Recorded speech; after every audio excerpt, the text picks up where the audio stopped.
Hello again, everybody. So my last video got 3 subscribers actually, so that means that there's a few people who want more. So these next 2 videos are for them.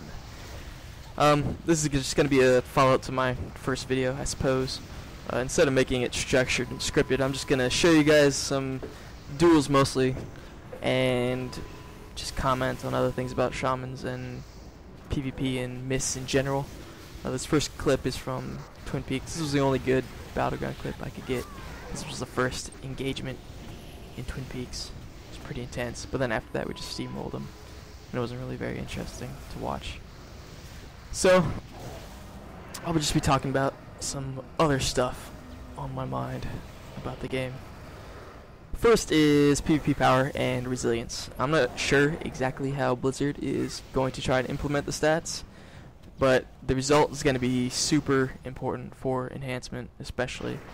It's mostly because, like I said in the first video, that we don't have any abilities that scale against multiple opponents, and that includes like immunity abilities, like I don't know, like ice block or dispersion or deterrence or vanish or evasion, kind of not immunity, but at least it works better when there's more people kind of attacking you or something, or dots perhaps that work better when you have more players to attack. So those are the kind of things that I meant by abilities that scale with more opponents. And most classes have a lot, like I said, at least 6, and shamans have almost none. And the few that we do have don't do that much at all. Like Enhance just has Rage and the talent that reduces by 40% for 6 seconds, which I think is pretty bad for a talent. And then maybe Earthbind Totem, but we're not going to get that. Enhance isn't going to get that. But then there's the Prime Elementalist, the Earth Elemental has some 20% damage reduction for the user on a channeled ability. So we might get that, but not even get that. So probably Enhance is going to have 1 or 2. And Elemental has, Thunderstorm, they're going to have the Earthbind, and then they'll have, maybe if they get the Astral Shift. Yeah, so maybe if they get that one too. But I'm going to put a list up on the screen that has all of them, or not all the specs, but some of the specs, all the ones that other classes and specs have. And you'll see that it's a huge difference. Enhance is left way back in the dust. Like every other class pretty much has a ton of abilities that are great against that scaling with opponents, or class design that's really good at it. So why it matters for Enhance is it determines how often we're going to have to worry about just getting blown up by 2 or 3 people. And this is a real quick demonology burst. That was through Rage. He burst me down in like 6 seconds through Shamanistic Rage. And that's even with all the resilience that I have. I probably have about 22% less damage than a player in full Cataclysmic gear from resilience, because my Season 10 gear has so much they didn't split it into PvP power and resilience yet. And that was with that. It's like a 6 seconds from 100 to 0, about with Rage up. So just imagine just like 2 people popping their cooldowns on us. There would be if it's stuff like that. If it's like that, there would be absolutely nothing we could do. So it's important. This is the take 2. This is the second duel. Not the second duel. I dueled this guy a lot. I figured out how to beat his burst before. I used to beat him, but this is the second one. One of the ones. But anyways, so I think it's shamans, and especially Enhanced and Elemental, definitely need some kind of good opponent scaling defensive ability. But the thing is, we already have a ton of cooldowns to watch. It's not too bad, actually.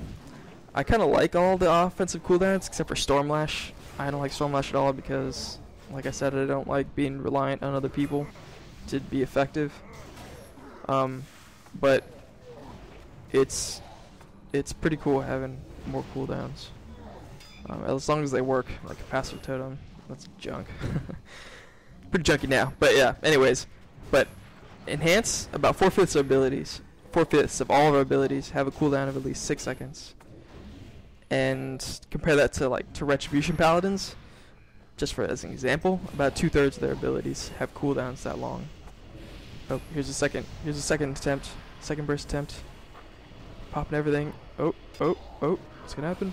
Oh no. Oh, Ancestral Guidance with a Maelstrom heal proc. Back up to 50%. But he's still doing damage.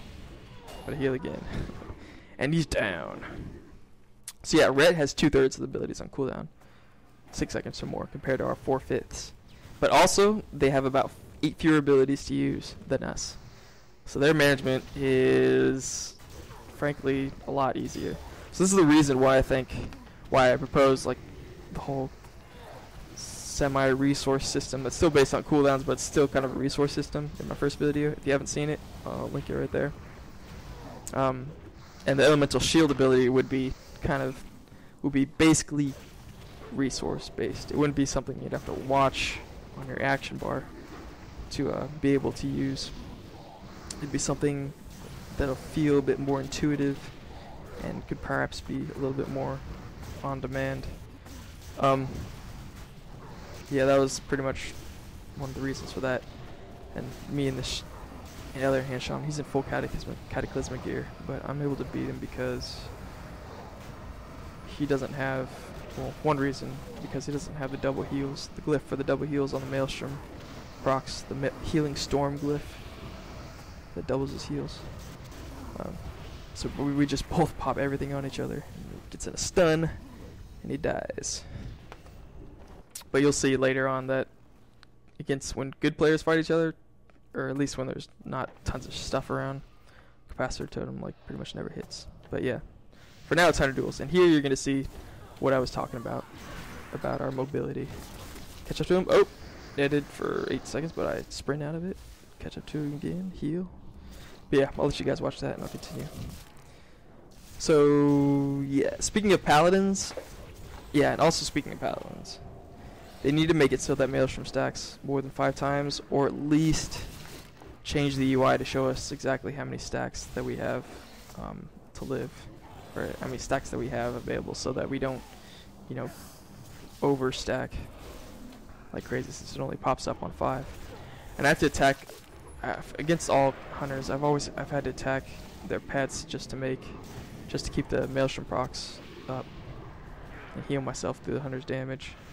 Every time I catch up to him, I get rooted by an 8-second root. It's like a Nova, but it's connected to their disengage. When they disengage, they root everything around them, so it's like a blink and a Nova in one ability. That's talented though. That's the first tier talents. The first tier talents are pretty crazy mobility talents. So yeah, just get rooted again. What do you know? But so yes, yeah, Maelstrom stacking more than 5 times, or at least make a UI better. I'm gonna have to use power auras again. I don't like using mods, but I'm gonna use power auras if they don't change that, just because it's stupid when you overstack Maelstrom. Waste points. And also speaking of paladins, I found this out earlier today. I was just like, I saw some other guy's video from Miss, and then I looked on their talent trees, and apparently paladins have a 45% speed increase buff that they can have up 50% of the time. It's tied to their judgment. So 50% of the time they have a 45% movement increase. And then combine that, I decided to leave the battleground, kill this pet. But combine that with, they have 2 freedoms now. It's kind of like they have double stacks of freedoms on 2 separate cooldowns, basically. So they have 2 freedoms and emancipate that remove slows and roots on them. And combine that with 45% speed 50% of the time. And their mobility is ridiculous compared to us. Like, ours is just like nothing compared to that. I can't catch up to this hunter at all. I think hunters need their dead zone back, because I don't know how they're going to be able to balance their damage between PvE and PvP, because there's nothing that reduces damage in PvP against hunters. They can just keep shooting you from wherever. Like, at least casters, you can interrupt them, and if you're doing heavy damage to them, then they get scared and stuff. And melee, have to be in melee range. But against hunters, I could have lived there too if I had a bunch of cooldowns I could have used. But I would never really kill him. This is the when I do kill him. This is the one time that I beat him. Beat the hunter, and you'll see how. basically. But yeah, hunters need dead zone because there's nothing that'll reduce their damage on PvE compared to PvP. I don't know how they're gonna balance that at all. You see, like now, I think it's season 11, hunters are super good. But yeah.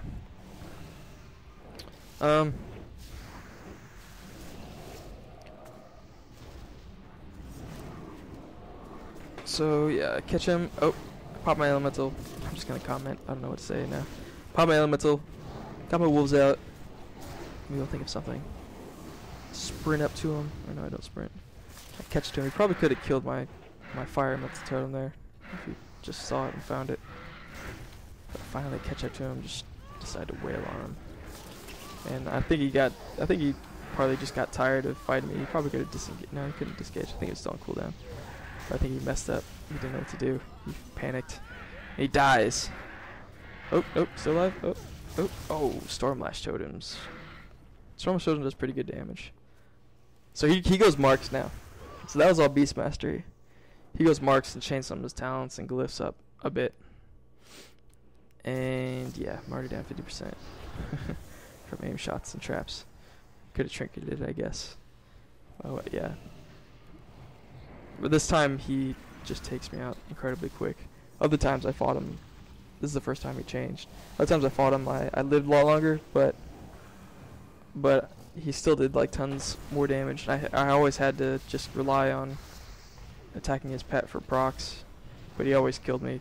He killed me faster than in Beast, but he always killed me, you know, eventually. And dead. I still had some. Yeah, I didn't use all my cooldowns there, but still, that's crazy damage. So I decided to switch out the capacitor totem. I was using the capacitor totem glyph. I switched out for Ghost Wolf glyph, but even then, like, it was still incredibly difficult. It's still pretty much the same thing against hunters, if they knew how to kite, if they know how to time their escapes and all that, especially to get the net. So yeah, click here for part 2 for some Ellie and Mage duels.